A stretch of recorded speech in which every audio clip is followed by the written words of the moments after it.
Usa ang barangay Buhangin sa na-identify nga dunay daghang kaso sa COVID-19 sa Davao City. Atong sayron ng dugang detalye sa live report ni John D. Esteban. John D.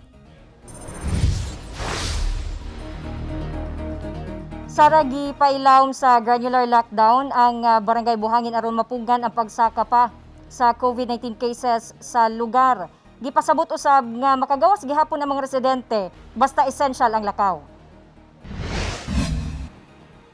Usa sa dunay pinakadaghang COVID-19 cases sa syudad mao ang barangay Buhangin.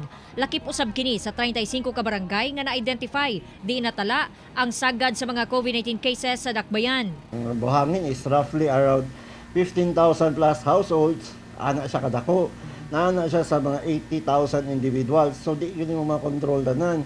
So ang katong community transmission kana sa local at kamay lang na sa mga 10% wakabot. Ang kanang transmission sa COVID gikan siya sa gawas, gikan sa ilang trabahoan o katong mga LSIs.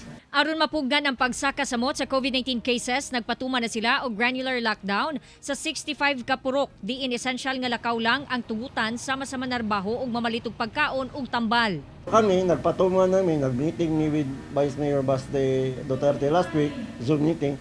Nagpatuman na siya og kanang by purok na baling checkpoint. Every purok na tay mga checkpoint diha, mo check lang na siya sa tao nga kinsay nagsulod nagawa siya sa purok, mo patuman sa mga health protocols o mobadlong ng mga malapason sa curfew. Daan ang giingon ni Mayor Sara Duterte nga ang pagpatuman og lockdown depende sa rekomendasyon sa Code Team gikan Manila. Sukad October 26, ikawalo kahigayon nga nahimong number 1 ang Davao City sa dunay pinakadaghang COVID-19 cases sa Pilipinas. Rason nga gibalik ang syudad sa GCQ tungod sa paspas nga pagsaka sa mga kaso. Samtang sumala ni Dr. Ricardo Odan ang in charge sa SPMC nga dako ang matabang sa pagpailawom sa Davao City sa GCQ aron dili na madugangan pa ang COVID-19 cases sa syudad. Ilabi na nga puno na ang mga hospital beds para sa mga COVID-19 patients. Yesterday's census, ang ICU beds namin, isa na lang yung available na para 100%. So it's 96% siya. Ang aming isolation ward, it's 81.16% ang bed occupancy. So nasa critical level kami. So in other words, out of 345 beds, na-occupy na 280. Pero yung ICU namin na 30 beds, 29 po na-occupy niya.